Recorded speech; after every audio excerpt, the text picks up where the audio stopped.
Ernesto.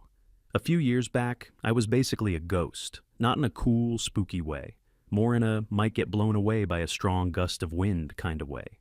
Skinny, zero confidence, posture of a question mark. My daily routine was work, go home, play video games, sleep, repeat. I wasn't unhappy exactly. I just wasn't anything. I was just existing, running on autopilot. My social life was a couple of online friends I'd never met in person. One day, I saw a picture of myself from a family thing and it hit me.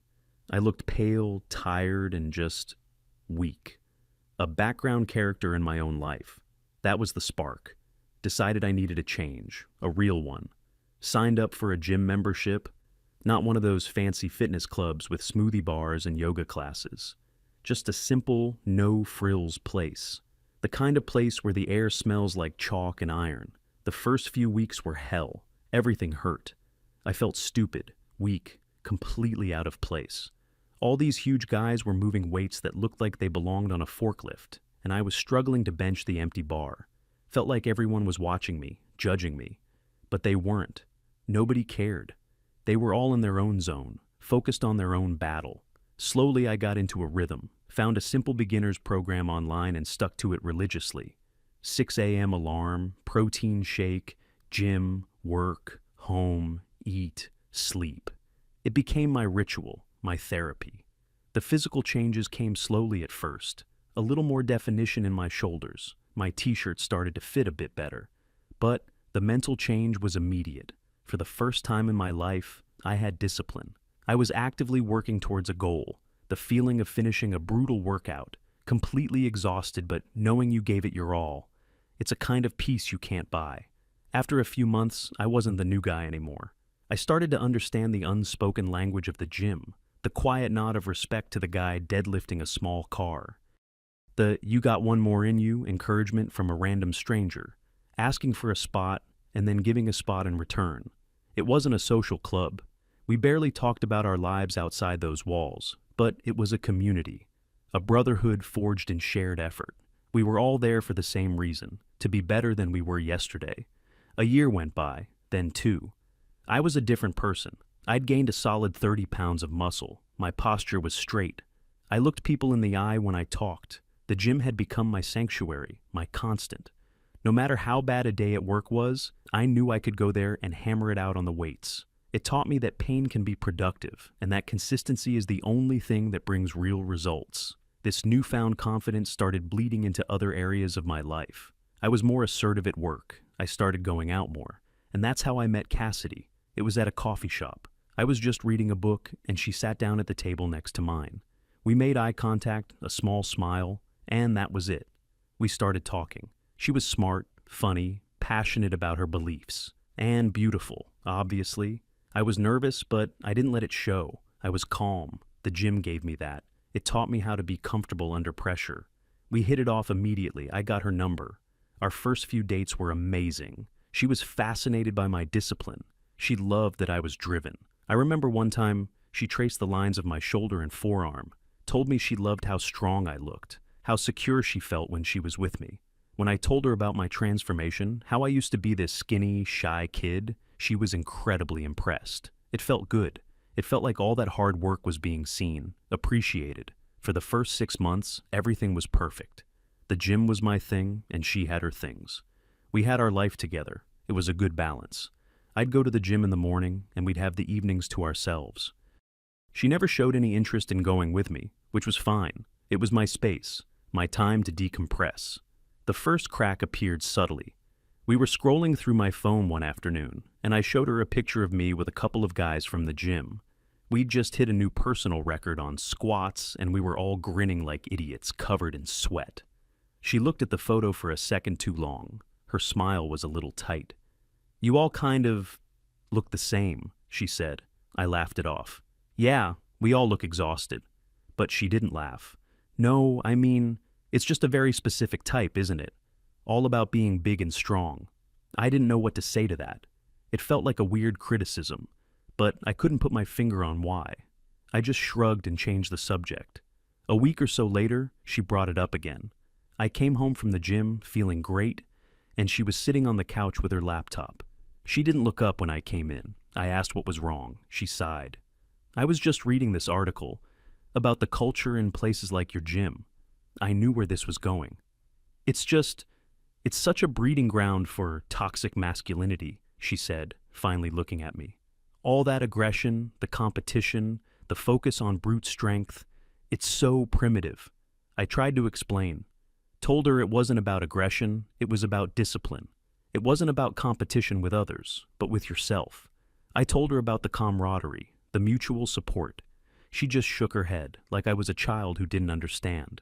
You don't see it because you're in it, Ernesto. You're marinating in it every day. It changes how you think.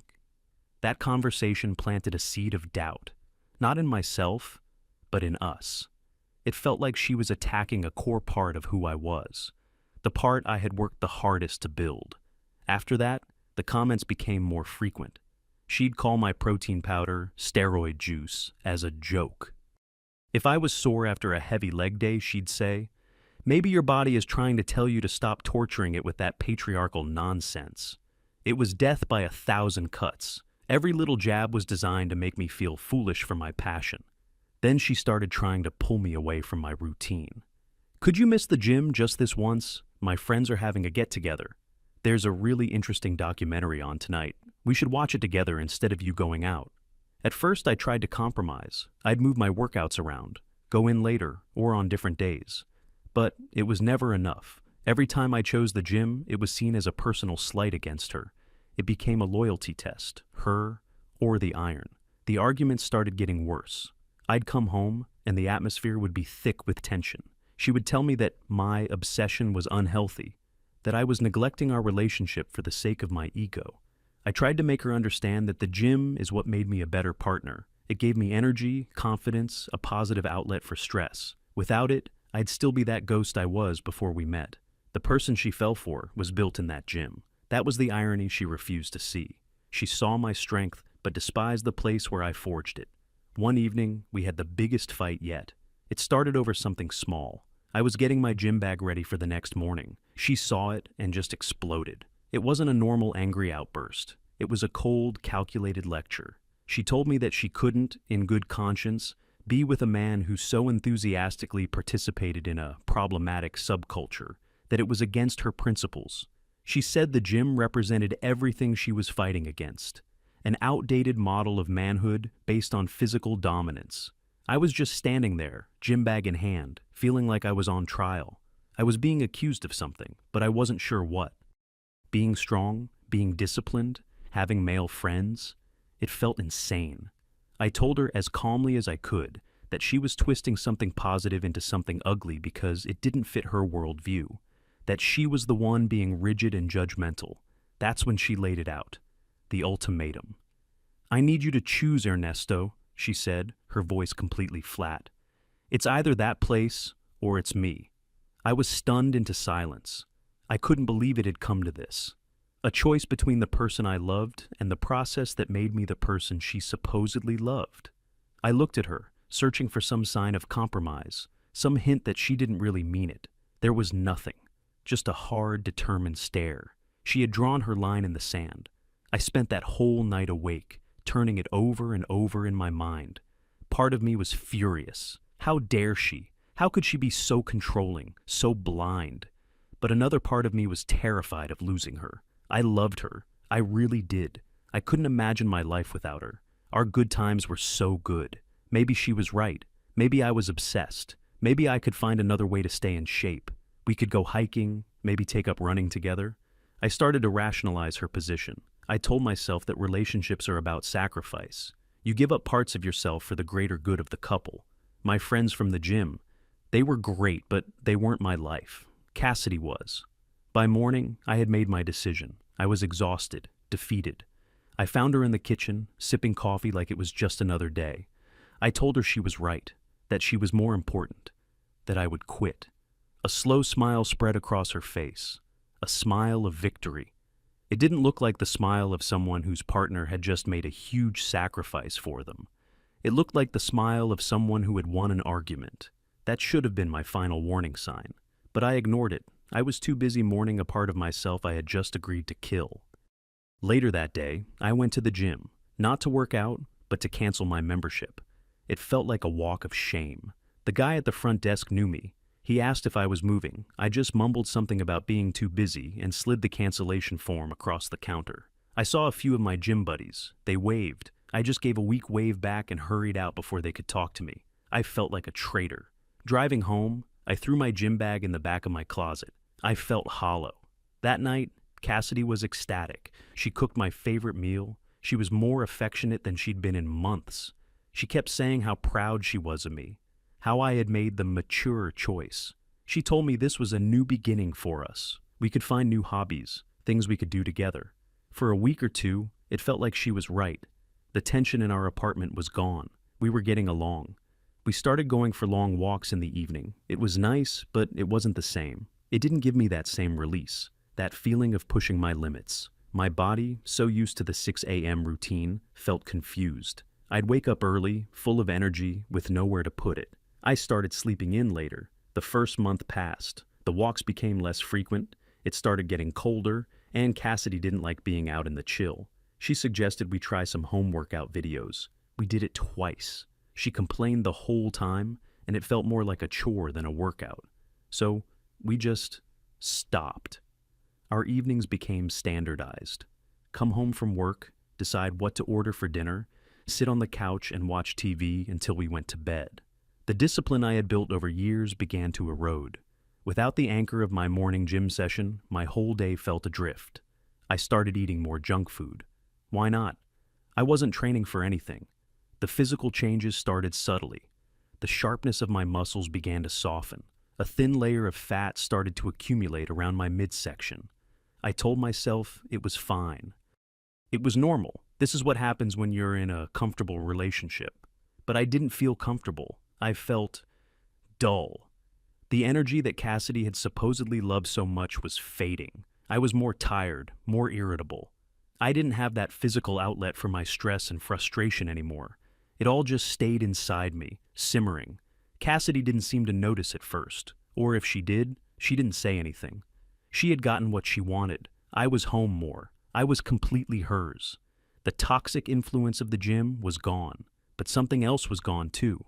The man she had been attracted to was slowly disappearing, and neither of us seemed to realize it until it was too late.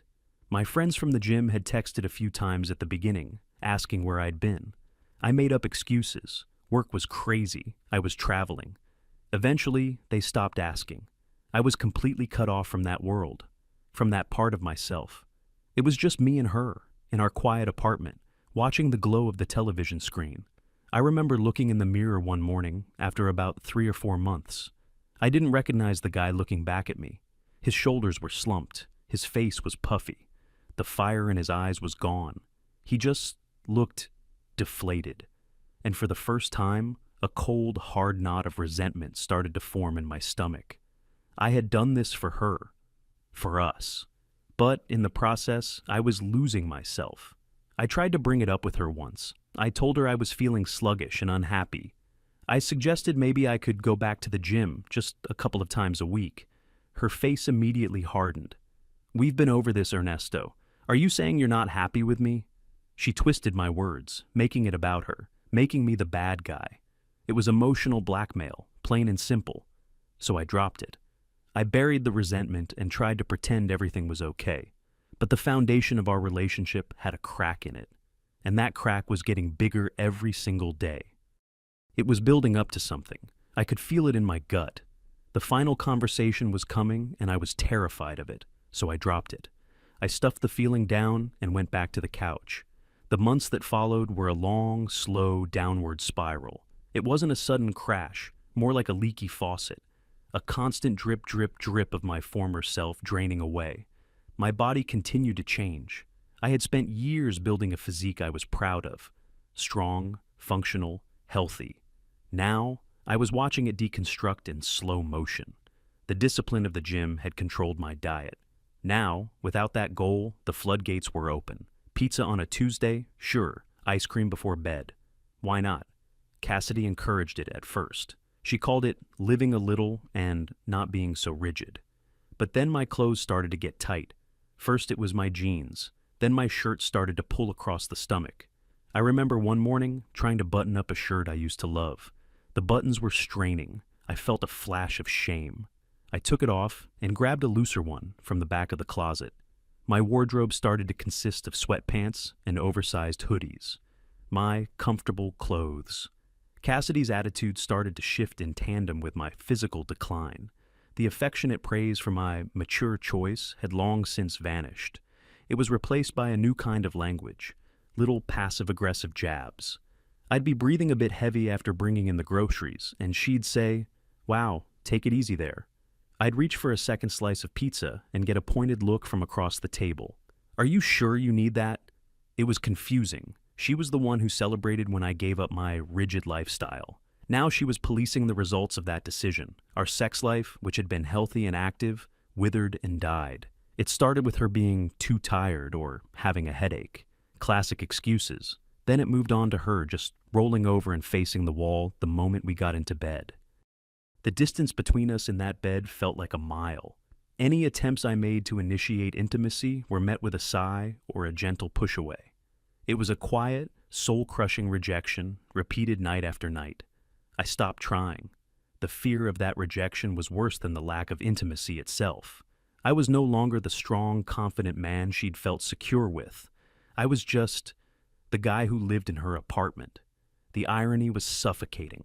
She had systematically dismantled the very qualities she claimed to have fallen for. She hated the toxic gym, but it turned out she was addicted to its byproducts: confidence, discipline, physical strength. Without the source, the byproducts faded, and so did her attraction. The worst part was her growing contempt. It was in her tone of voice, a constant low-level annoyance. The way she'd ask me to do something, like take out the trash, sounded less like a request and more like a command to a lazy subordinate. She stopped looking at me when I talked. She'd just stare at her phone or the TV, giving one-word answers. Our conversations, which used to be lively and engaging, were now purely logistical. "Did you pay the electric bill? We're out of milk." My mom called. There was no warmth, no connection. I felt like a roommate, a freeloader. My apathy grew worse. What was the point of trying? I had no energy, no motivation. I'd come home from work, and the sheer effort of thinking about what to do for the rest of the evening was exhausting. So I'd just collapse on the couch. The TV became my best friend. Endless hours of scrolling through streaming services, not really watching anything. Cassidy started spending more time out with her friends. I was never invited. She'd come home late, smelling of wine, full of energy from her social life. She'd see me on the couch, in the same spot she left me, and the look on her face was a mixture of pity and disgust. One night she came home, and I was still in my sweatpants from the day before. I hadn't even showered. I'd just worked from home and then migrated to the couch. She stood in the doorway and just stared at me. "Look at you," she said, her voice dripping with disdain. "Don't you have any self-respect left?"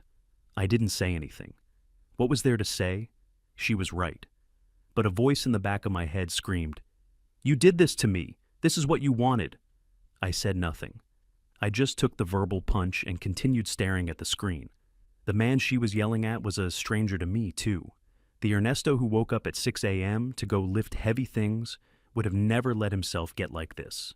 That Ernesto had standards. He had pride. This new version of me had nothing. I had traded my armor for her approval, and in return, she had left me defenseless and then stabbed me for being weak. Her complaints became more direct. "Why don't you ever want to do anything? We never go out." I'd suggest something, like going for a walk, and she'd find a reason not to.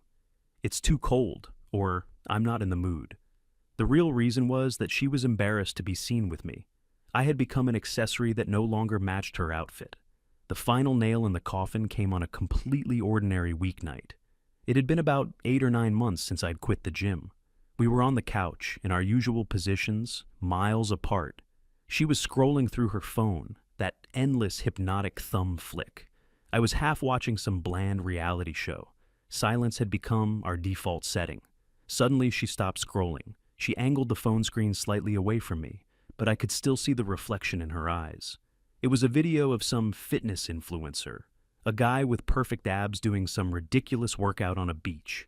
She let out a soft, involuntary sigh. It was a sound of longing, of desire. It was a sound I hadn't heard from her in a very, very long time. She must have forgotten I was there, or just didn't care anymore.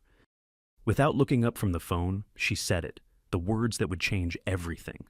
God, I wish you still looked like that.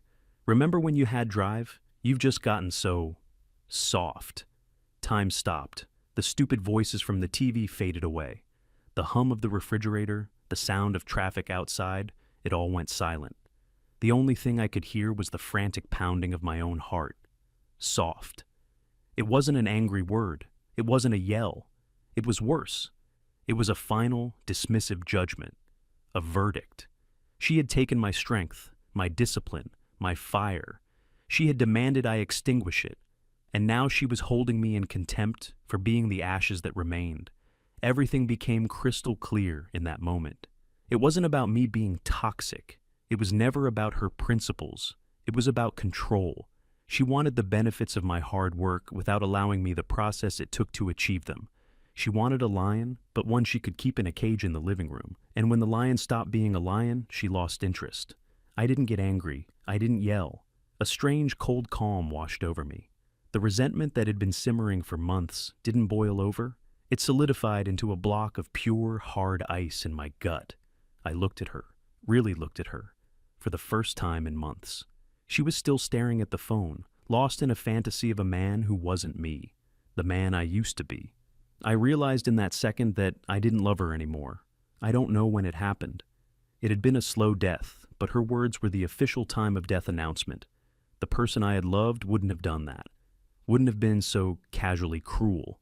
Or maybe she would have. Maybe I was just too blind to see it. Quietly, I stood up from the couch. The movement was so sudden it startled her. She finally looked up from her phone, a flicker of annoyance in her eyes. "What are you doing?" she asked. I didn't answer. I walked down the hall to our bedroom and went straight to the closet. In the back, under a pile of old blankets, was my gym bag. It was covered in a thin layer of dust. I pulled it out. The sound of the zipper opening was shockingly loud in the quiet apartment.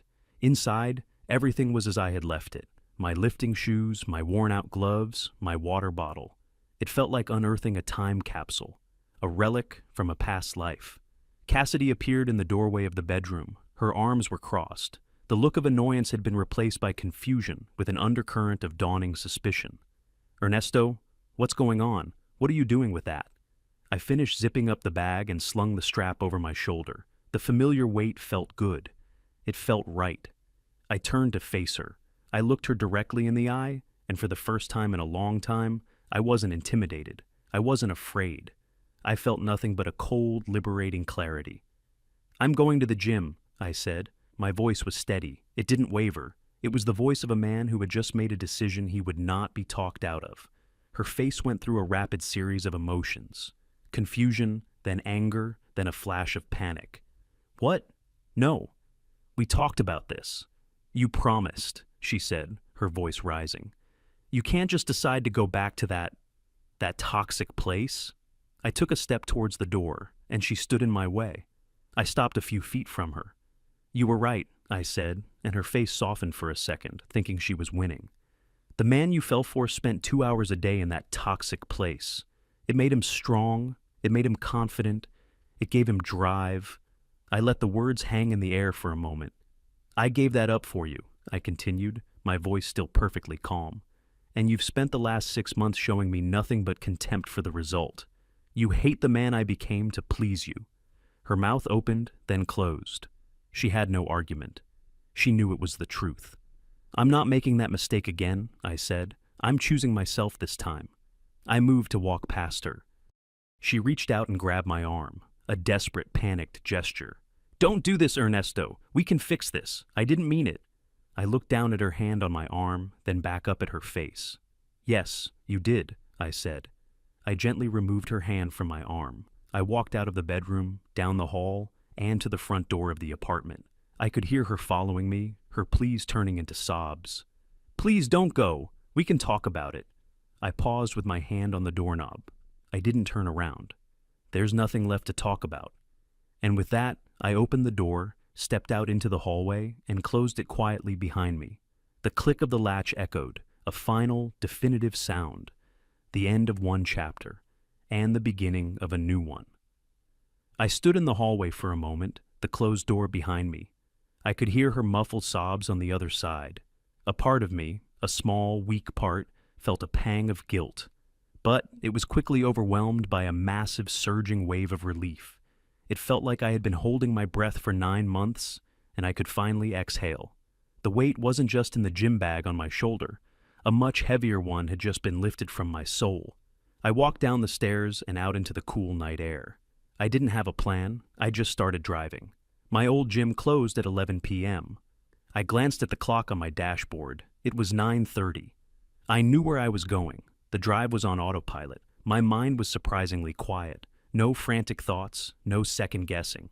Just a calm, resolute certainty. I had made the right decision. When I pulled into the gym's parking lot, it felt surreal. It looked exactly the same faded sign, the same cars I vaguely recognized.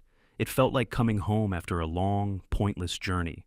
I walked in. The familiar smell hit me first, that mix of rubber, chalk, and sweat. It was the smell of effort. The same guy was at the front desk. He looked up, his eyes widened a little in recognition.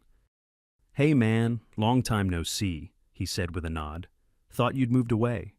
"Something like that," I said. "Need to sign up again." He just smiled, slid the forms across the counter, and in 5 minutes, I was a member again. It was that easy. The thing I had agonized over, the thing that had cost me my identity, was undone with a simple signature.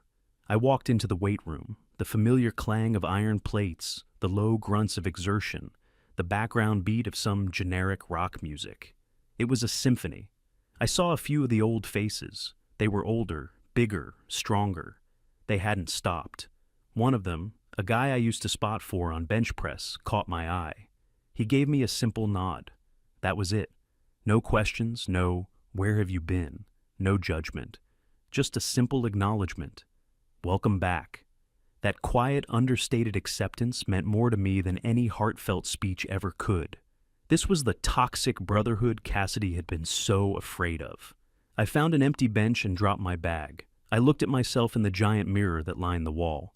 The guy staring back was a mess. Puffy face, slumped shoulders, a noticeable gut under my t-shirt. I looked weak, soft. The word echoed in my head. Soft. A fire ignited in my chest. A cold, determined rage. Not rage at Cassidy. Rage at myself for letting it get this far. That night, I didn't try to be a hero. I knew I had lost everything. My strength, my stamina. My ego wanted to load up the bar with the weights I used to lift. My brain knew better. I started with just the bar. It felt heavier than I remembered. My form was sloppy. My joints ached. It was humbling. It was humiliating. But it was also a beginning. I did a full basic workout. Light weights, focusing on form. Every rep was a reclamation. Every set was a statement.